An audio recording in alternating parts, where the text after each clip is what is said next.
ப்ரெக்னன்சியில் baby moments, baby நம்மக்கிட்ட அம்மா நான் நல்லா இருக்கேன், நாளுக்கு நாள் ஸ்ட்ராங்கராக பவர்ஃபுல்லாக வளர்ந்துட்டு இருக்கேன் அப்படின்னு பேபி நம்மக்கிட்ட பேசுகிற மாதிரியான ஒரு விஷயம்.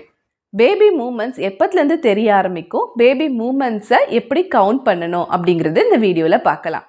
வணக்கம், நான் டாக்டர் சிந்து, பெண்கள் நல மற்றும் மகப்பேறு மருத்துவர். உங்கள் குழந்தை ஃபஸ்ட்டு மூவ் ஆகிறத ஃபீல் பண்ணுற அந்த மொமெண்ட் ரொம்ப மறக்கவே முடியாத மொமெண்ட்டாக இருக்கும் ப்ரெக்னன்சியில்.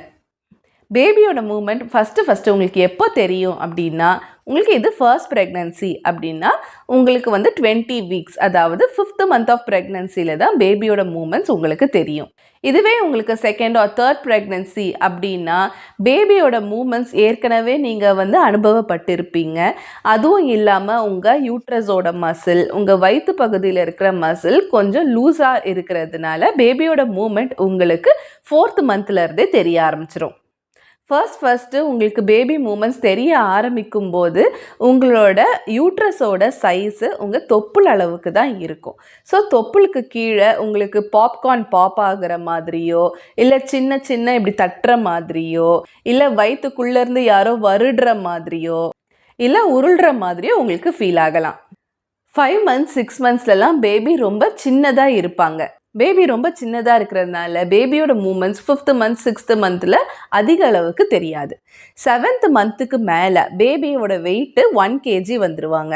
ஸோ பேபியோட வெயிட் 1 kg வந்துருச்சு அப்படின்னா அவங்க மசில் ஸ்ட்ரென்த்து இன்னும் அதிகமாக இருக்கும். அவங்க மூவ் பண்ணும்போது உங்களுக்கு அவங்களோட மூமெண்ட்ஸ் இன்னும் நல்லாவே பர்சீவ் பண்ணுவீங்க. 7th மந்த்துக்கு மேலே 8th month 9th monthலலாம் உங்கள் ஹஸ்பண்ட் உங்கள் வயிற்றில் கை வச்சு பார்த்தாலும் அவங்களும் அந்த மூமெண்ட்ஸை பர்சீவ் பண்ணலாம். ப்ரெக்னென்சியில் 8th மந்த்துக்கு மேலே எல்லாருக்கும் ஒரு டவுட் இருக்கும். இதுக்கு முன்னாடி வரைக்கும் பேபியோட மூமெண்ட் நல்லாவே தெரிஞ்சிட்டு இருந்ததே, இப்போ பேபி நல்லா உருள்றாங்க ஆனால் ரொம்ப உதைக்கலாம் மாட்டேங்கிறாங்களே ஏன் அப்படின்னு கேட்பாங்க.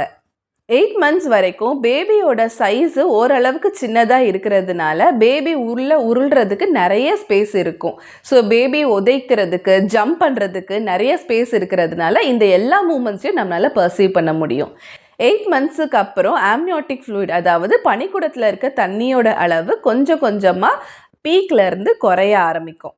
இந்த டைமில் பேபியை சுற்றி இருக்கிற பனிக்குட நீர் கொஞ்சம் கம்மியாகிறதுனாலையும், பேபியை சுற்றி இருக்கிற ஸ்பேஸ் கம்மியாகிறதுனாலையும் பேபி உருள்றதுலாம் நல்லா தெரியும். ஆனால் உதைக்கிறது, குதிக்கிறது அதெல்லாம் நம்மளால் அந்த அளவுக்கு பர்சீவ் பண்ண முடியாது. சில பேருக்கு பேபி ஹிக்கப்ஸ் வர்றதெல்லாம் கூட பர்சீவ் பண்ணுவாங்க. வயிற்றுல இருக்க பேபிக்கு விக்கல் வருமா அப்படின்னா வரும். இப்படி விக்கல் வந்துச்சு அப்படின்னா பேபியோட நர்வ் டெவலப்மெண்ட் நல்லா இருக்குது அப்படின்னு ஒரு ரியாஷ்யூரிங் ஃபீச்சர் தான். எல்லா டைமும் குழந்தை அசைஞ்சிட்டே இருக்குமா? கிடையாது. பேபிக்கும் ஸ்லீப் சைக்கிள் அப்படிங்கிறது உண்டு. எப்படி நாம் முழிச்சிட்ருக்குறோம் அப்புறம் நைட்டு தூங்குறோமோ அதே மாதிரி குழந்தை சர்டைன் பீரியட் ஆஃப் டைம் கொஞ்சம் தூங்கும். அந்த டைமில் பேபி மூமெண்ட்ஸ் அந்த அளவுக்கு தெரியாது. எப்பவும் பேபியோட மூமெண்ட்ஸ் பற்றி நம்ம அவேராக இருப்போம்.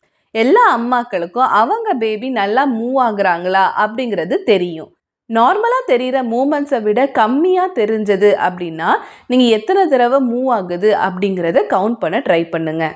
சாப்பாடு சாப்பிட்டுட்டோ இல்லை ஏதாவது ஜூஸ் மாதிரி குடிச்சிட்டோ 1 hour பேபி எத்தனை தடவை மூவ் பண்ணுறாங்க அப்படிங்கிறத கவுண்ட் பண்ணுங்கள்.